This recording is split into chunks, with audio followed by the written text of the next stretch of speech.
आज के इस सेशन में हम जावा स्क्रिप्ट में एरो फंक्शन के बारे में डिस्कस करने वाले हैं। एरो फंक्शन क्या होता है, किस किस प्रकार से इम्प्लीमेंट करना होता है, आज के इस सेशन में जानेंगे। बेसिकली जो एरो फंक्शन है इसे हम फैट एरो फंक्शन के नाम से भी जानते हैं। जो आप लोग नॉर्मल फंक्शन क्रिएट करते हो उसके कंपैरिजन में एरो फंक्शन काफ़ी सिंपल होते हैं और कंसाइज भी रहते हैं। अगर मैं आपसे कहना चाहूँ व्हाट इज़ फंक्शन, तो आपका रिप्लाई आएगा कि फंक्शन एक ब्लॉक ऑफ कोड या बोल सकते हैं ग्रुप ऑफ कोड होता है जो कि एक स्पेसिफिक टास्क परफॉर्म करता है। और फंक्शन को क्रिएट करने के लिए हम फंक्शन कीवर्ड का यूज़ करते हैं। बात बिल्कुल सही है। तो जो आप लोग नॉर्मल फंक्शन क्रिएट करते हो उसके कंपैरिजन में जो एरो फंक्शन होते हैं इनमें आपको कोडिंग कम करनी पड़ती है। अब चूँकि कोडिंग कम करनी पड़ेगी तो इसका जो साइज़ है वो कंसाइज हो जाएगा और उसको रीडेबिलिटी में दिक्कत भी नहीं आएगी, यानी कि सिंपल रहेगा। बेसिकली एरो फंक्शन को ES6 में इंट्रोड्यूस किया गया था। It allow you to create function in a cleaner way compared to regular function. जिस प्रकार से आप लोग नॉर्मली फंक्शन क्रिएट करते हो उसके कंपैरिजन में जो आप एरो फंक्शन क्रिएट करोगे वो कंसाइज, क्लीन एंड सिंपल रहेगा। इसका सिंटेक्स क्या है? तो सबसे पहले आपको यहाँ पर एक वेरिएबल क्रिएट करना होगा जिसको हम बोलते हैं फंक्शन। तो आप यहाँ पर लेट या फिर वेर का यूज़ कर लीजिए। उसके बाद में जो भी आपको फंक्शन का नाम रखना है वो आप लिखिए। इक्वल लगाने के बाद पैरेंथेसिस के अंदर अगर आर्गुमेंट की रिक्वायरमेंट है तो आर्गुमेंट पास कर दीजिए। देन लगाना है एरो जिसमें आपको इक्वल और इस ग्रेटर देन का लगाना है सिंबल। देन यहाँ से क्या हो जाएगी, बॉडी शुरू हो जाएगी। यहाँ पर जो माई फंक्शन है वो फंक्शन का नाम है, जबकि arg1 arg2 ये क्या हैं, तो ये फंक्शन के आर्गुमेंट्स हैं। आफ्टर दैट जो भी स्टेटमेंट इवैल्यूट होने हैं वो आप इसकी बॉडी के अंदर रखोगे। एग्जाम्पल आपको यहाँ पर दिया गया है, लेट माई फंक्शन इक्वल, जो ये फंक्शन है ये 2 आर्गुमेंट वाला है तो हमने यहाँ पर लिखा a, b और यहाँ पे हमने कर दिया a मल्टीप्लाई बाय b। अगर स्टेटमेंट सिंगल है तो यहाँ पर इस स्टेटमेंट को करली ब्रैकेट के अंदर रखने की नीड नहीं है। अगर आपकी इच्छा है तो इसे करली ब्रैकेट के अंदर रख सकते हो, अगर आप चाहें तो आप इसको विदाउट करली ब्रेसेस के भी रख सकते हो। आइए जानते हैं कि एग्जाम्पल के थ्रू कि अगर आप एरो फंक्शन का यूज़ नहीं करोगे तो कैसे लिखना है, अगर यूज़ करोगे तो कैसे लिखना है। मैंने यहाँ पर एक नॉर्मल फंक्शन क्रिएट किया, फंक्शन, उसके बाद में रिटर्न और यहाँ पर हेलो वर्ल्ड। देन अगर मुझे यही काम करना होगा एरो फंक्शन से तो सबसे पहले फंक्शन का नाम, इसके बाद में इक्वल, अगर पैरामीटर हैं आर्गुमेंट हैं तो वो, एरो के बाद में उसकी स्टेटमेंट।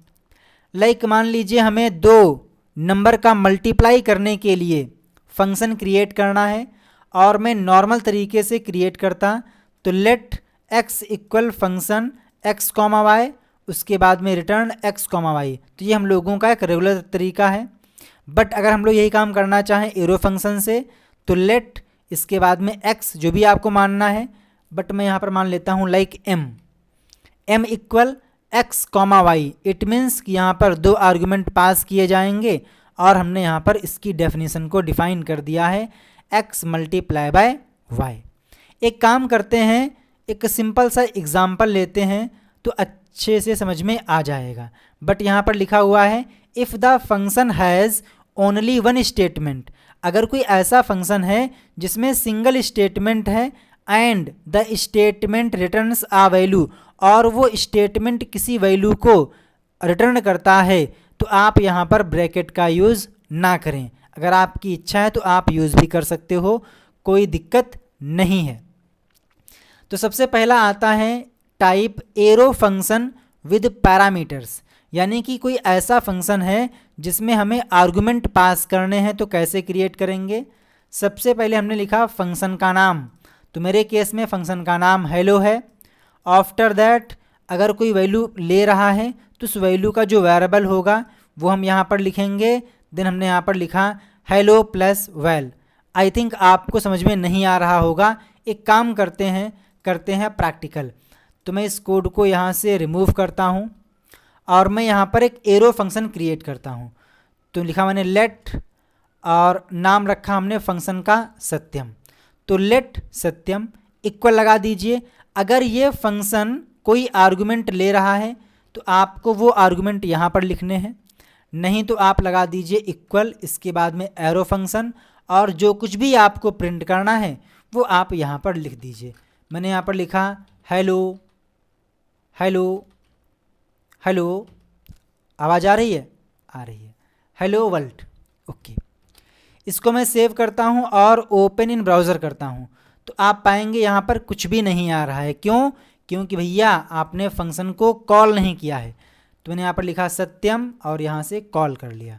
तो अभी आप पाएंगे जो आंसर है उसमें आ चुका है हेलो वर्ल्ड, बट यहाँ पे कुछ मिस्टेक हुई है आई थिंक।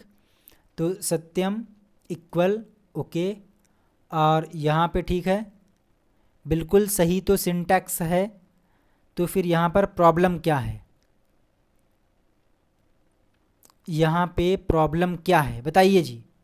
प्रॉब्लम ये है कि हमने यहाँ पर रिटर्न का यूज़ नहीं किया है, रिटर्न हेलो वर्ल्ड। अभी ये आप लोगों का प्रॉपर तरीके से आउटपुट देगा, बट यहाँ पर नहीं आ रहा है।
शुरू होता है अब। तो मैंने यहाँ पर लिखा लेट, इसके बाद में एक फंक्शन क्रिएट करता हूँ मैं लाइक सत्यम के नाम का। तो सत्यम क्या है? फंक्शन का नाम है। इक्वल लगा दीजिए और ब्रैकेट को ओपन करिए और क्लोज करिए। अगर यहाँ पर कुछ आर्गुमेंट पास करने होंगे तो आप यहाँ पर वेरिएबल लिखोगे। देन लगाना है एरो, और जो इसकी डेफिनीशन है वो आप यहाँ पर लिख दीजिए। तो फॉर एग्ज़ाम्पल मैंने यहाँ पर लिखा hello hello hello world. Okay, और इसके बाद में इसको मैं सेव करता हूँ, ओपन इन ब्राउज़र करता हूँ। आप देखेंगे यहाँ पर कुछ भी आउटपुट नहीं आ रहा है। ऐसा क्यों? क्योंकि आपने पढ़ा होगा कि भाई जब हम कोई फंक्शन क्रिएट करते हैं, फंक्शन को डिफ़ाइन करते हैं, तो उसके स्टेटमेंट तब तक एग्जीक्यूट नहीं होते हैं जब तक उस फंक्शन को कॉल ना किया जाए। तो हमने यहाँ पर फंक्शन को डिफ़ाइन तो कर दिया लेकिन कॉल नहीं किया है, तो हमें कॉल करना पड़ेगा। तो हमने लिखा सत्यम और यहाँ से कॉल कर लिया, और जो कुछ भी यहाँ पर मिलने वाला है उसको मुझे प्रिंट करना है। तो लिखूँगा मैं डॉक्यूमेंट डॉट राइट, और इसके बाद में कुछ इस प्रकार से, और पेज को रिफ्रेश करिए तो यहाँ पर आ चुका है हेलो वर्ल्ड। अगर मैं चाहूँ तो मैं यहाँ पर लगा सकता हूँ करली ब्रैकेट, लेकिन अगर ऐसा करता हूँ तो आप पाएंगे यहाँ पर जो आंसर है वो हल्का सा चेंज होगा। यहाँ पर आ चुका है अनडिफाइंड। तो कहने का मतलब क्या है? अगर आपने करली ब्रैकेट का यूज़ किया है तो साथ में आपको रिटर्न कीवर्ड का यूज़ करना होगा। तो अभी आप पाएंगे जो आंसर है वो प्रॉपर तरीके से आ गया है। तो जो हमने यहाँ पर फंक्शन क्रिएट किया था, एरो फंक्शन क्रिएट किया था, वो विदाउट आर्गुमेंट वाला था। आप देखें यहाँ पर हमने कुछ भी पास नहीं किया है, बट मैं यहाँ पर क्या करता हूँ, इस बार कुछ पास करता हूँ। लाइक मैंने यहाँ पर पास किया कॉल करते समय एक string my name is Lakhan. ठीक, तो हमने क्या किया, इस फंक्शन को कॉल करते समय एक स्ट्रिंग टाइप का आर्गुमेंट पास किया। अब चूंकि यहाँ पर हमने एक आर्गुमेंट पास किया है तो हमें यहाँ पर उस आर्गुमेंट को एक्सेप्ट करने के लिए एक वेरिएबल की नीड होगी। तो जो भी पैरामीटर्स होते हैं वो आप यहाँ पर डिफाइन करोगे। तो हमने मान लीजिए एक वेरिएबल था आर, इसके अंदर स्टोर कर लिया। देन अब इस आर में क्या आएगा, तो आर में आएगा वो कंटेंट जो आपने यहाँ पर कॉल करते समय पास किया है। देन मैं चाहता हूँ कि यहाँ पर लिख के आए हेलो और उसके बाद में ये स्ट्रिंग। तो हेलो इस स्ट्रिंग के साथ में हमने कॉन्कैटिनेट कर दिया जो वैल्यू आर में आई है वो। और यहाँ पर देखेंगे आप लिख के आ चुका है hello my name is Lakhan. ठीक, तो इस प्रकार से आप कर सकते हो। अगर आप दो आर्गुमेंट पास करना चाहते हो तो आप यहाँ पर दो पास कर दीजिए। मैंने लिखा my name is Lakhan comma 80 साल। ठीक, तो मुझे यहाँ पर दो आर्गुमेंट लेने होंगे। पहले वाले में क्या आ जाएगा, आर में आ जाएगा। दूसरा वाला मैं कर लेता हूँ एच में। तो एच में क्या आ जाएगा, एच में 80 आ जाएगा। तो मैंने कहा रिटर्न करना है हेलो, उसके बाद में आर की वैल्यू प्लस, और मैं यहाँ कर देता हूँ एज इक्वल, और प्लस लगाने के बाद एच की वैल्यू। ठीक, और यहाँ पे आप देखेंगे hello my name is Lakhan age equal 80। I hope कि आपको समझ में आया होगा कि हम किस प्रकार से एरो फंक्शन क्रिएट करते हैं, एरो फंक्शन के अंदर आर्गुमेंट को पास करते हैं और उसके एलिमेंट को एक्सेस करते हैं। एक बात और कि अगर आर्गुमेंट एक है, फॉर एग्जांपल यहाँ पे मैंने कर लिया एक आर्गुमेंट दिस वन, तो इस केस में अगर आप चाहें तो यहाँ पर इसको ब्रैकेट के अंदर रख लें या फिर इसको विदाउट ब्रैकेट के रखें तो भी इसमें कोई दिक्कत नहीं आएगी। कहने का मतलब ये है कि अगर फंक्शन एक आर्गुमेंट वाला है तो करली ब्रैकेट राउंड ब्रैकेट लगाने की नीड नहीं है। तो इसको मैं यहाँ से रिमूव कर देता हूँ। अभी आप देखेंगे जो आउटपुट है उसमें कोई भी चेंज नहीं है। अगर मैं यहाँ पर लगा दूँ ब्रैकेट तो भी जो आउटपुट है वो सेम ही आने वाला है। तो आपको यहाँ से ये बात ध्यान रखनी है।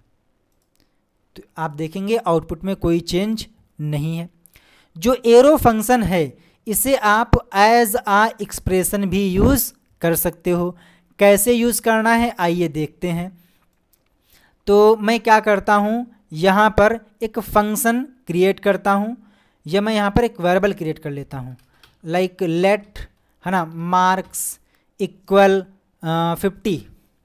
मैंने कहा कि अगर मार्क्स की वैल्यू 33 से ज़्यादा है तो शो करे यू आर पास, अगर वैल्यू 50 से कम है तो शो करे यू आर फेल। आप इस एक्सप्रेशन को किस प्रकार से एरो फंक्शन में इम्प्लीमेंट करोगे आइए जानते हैं। तो मैंने लिखा लेट सत्यम, सत्यम क्या है, तो सत्यम फंक्शन का नाम है। देन मैं यहाँ पर आऊँगा, कहाँ पे, यहाँ पे जहाँ पे हम लोग आर्गुमेंट को पास कर रहे थे, यहाँ पे हम कंडीशन को इम्प्लीमेंट करेंगे। तो मैंने यहाँ पर लिखा मार्क्स इज़ ग्रेटर देन 33। अगर ऐसा है, क्या, अगर ऐसा है तो हम लोग यहाँ पर क्या लिखते हैं, क्वेश्चन मार्क। और आपको पता है कि अगर कंडीशन सही होती है तो क्वेश्चन मार्क के जस्ट बगल वाला जो कोड होता है वो एग्जीक्यूट होता है। तो हम लोग यहाँ पर आएंगे, लगाएंगे पैरेंथेसिस, आफ्टर दैट जो भी हमें प्रिंट करवाना है वो हम यहाँ पर लिख देंगे। तो मैंने यहाँ पर लिखा डॉक्यूमेंट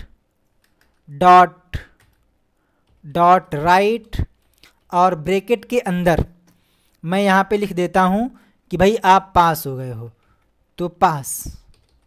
अगर ऐसा नहीं होता है तो वो आएगा कॉलन के बगल वाले में, और फिर से मैं यहाँ पर एरो फंक्शन को कॉल कर लेता हूँ। तो कंट्रोल सी कंट्रोल वी, और इस बार मैं कर देता हूँ यहाँ पर फेल। ठीक, तो आपने देखा कि हमने यहाँ पर एरो फंक्शन को एज आ एक्सप्रेशन यूज़ किया। इसको मैं करता हूँ रिफ्रेश, तो यहाँ पर लिख के आ चुका है पास और उसके बाद में अनडिफाइंड, क्योंकि इसकी नीड अभी हमको नहीं है।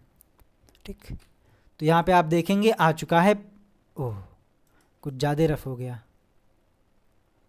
क्या दिक्कत है भाई? अच्छा जी, ये मिस्टेक हो गई थी। तो यहाँ पे आ चुका है पास और उसके बाद में अनडिफाइंड। अनडिफाइंड क्यों दे रहा है भाई? मैंने यहाँ पर लिखा सत्यम मार्क्स 33। ओके, ये कॉल करेगा या तो ये कॉल होगा। ओह, मैंने कॉल गलत ढंग से कर दिया है, सत्यम ऐसे होगा। ठीक, अभी आप देखेंगे यहाँ पर आ चुका है पास। अगर मैं वैल्यू को 33 से कम कर दूँ, मैंने कर दिया 24, तो अभी शो करेगा फेल। ये देखिए, आई होप कि आपको समझ में आया होगा कि हम किस प्रकार से एरो फंक्शन को एज आ एक्सप्रेशन यूज़ कर सकते हैं। तो सिंपली यहाँ पर सत्यम क्या है? सत्यम फंक्शन का नाम है। देन हमने यहाँ पर लिखा है एक एक्सप्रेशन और इसी में हमने एरो फंक्शन का यूज़ कर लिया। अगर ये कंडीशन ट्रू होगी तो ये वाला स्टेटमेंट एग्जीक्यूट होगा, अगर कंडीशन फॉल्स होगी तो ये वाला स्टेटमेंट एवल्यूट होगा। आई होप कि आपको समझ में आया होगा। देन हमने यहाँ पर फंक्शन को कॉल कर लिया था। तो आपने जान लिया है कि फंक्शन को कैसे क्रिएट करना है, फंक्शन में पैरामीटर कैसे पास करने हैं, फंक्शन में आर्गुमेंट कैसे पास करने हैं। अगर एक से अधिक आर्गुमेंट हैं तो उसे पैरेंथेसिस के अंदर लिखना चाहिए। एक बात और कि यहाँ पर जो आपने फंक्शन क्रिएट किए हैं ना, वो सिर्फ एक लाइन में थे, बट आप यहाँ पर मल्टी लाइन एरो फंक्शन भी क्रिएट कर सकते हो। कैसे क्रिएट करना है आइए देखते हैं। तो मैं यहाँ पर एक फंक्शन क्रिएट करता हूँ सम नाम का, जो क्या करेगा? वैल्यू को ऐड करेगा। तो सम इक्वल, इसके बाद में उसके आर्गुमेंट्स, तो मैंने कर लिया p, q। ये क्या करेगा? ये 2 आर्गुमेंट लेगा, या मैं 3 आर्गुमेंट कर लेता हूँ, p q r, और इसके बाद में एरो, और यहाँ पे हम लिखेंगे डेफिनीशन। तो मैंने यहाँ पर लिखा लाइक लेट रिजल्ट इक्वल, है ना, p + q + r। तो इससे क्या होगा? वैल्यू को ऐड किया जाएगा, ऐड करने पे जो आंसर आएगा वो रिजल्ट नाम के वेरिएबल में स्टोर हो जाएगा। और इसके बाद में हम लोग यहाँ से क्या करते हैं? इस रिजल्ट को यहाँ से रिटर्न करते हैं। वायरलेस कीबोर्ड सही नहीं होते हैं।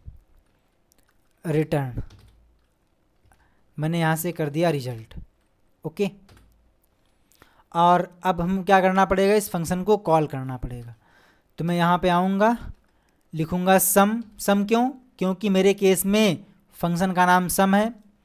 इसके बाद में मुझे यहाँ पर 3 वैल्यू पास करनी होंगी।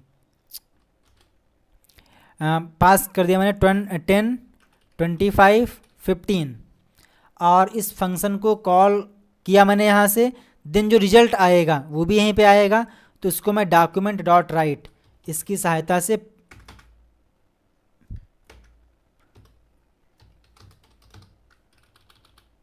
बड़ा हैंग कर रहा है यार, डॉक्यूमेंट डॉट राइट, और कुछ इस प्रकार से हमने यहाँ से कॉल कर लिया। तो यहाँ पे आ गया 50, इनको आप ऐड कर लीजिए। तो 25 और 15, 40 और 10 कितना हो जाएगा? 50। या अगर आप चाहें तो आप यहाँ पर और भी लिख सकते हो वैल्यू, लाइक 10, 25, 15, 140,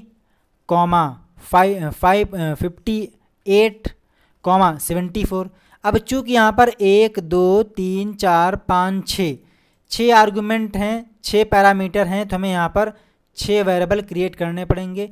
तो p, q, m, n और क्या ले लूँ? f। तो मैंने यहाँ पे कर दिया p + q + r + m + n + f। Save करिए। तो अभी आपको जो ये फंक्शन है, ये 6 वैल्यूज़ का जो सम आएगा वो कैलकुलेट करके प्रोवाइड करेगा। आई होप कि आपको समझ में आ गया होगा कि एरो फंक्शन कैसे क्रिएट करते हैं और किस प्रकार से इम्प्लीमेंट करते हैं। आपके पास कोई डाउट है तो आप उसे कमेंट कर सकते हैं। जय हिंद, वंदे मातरम, थैंक यू।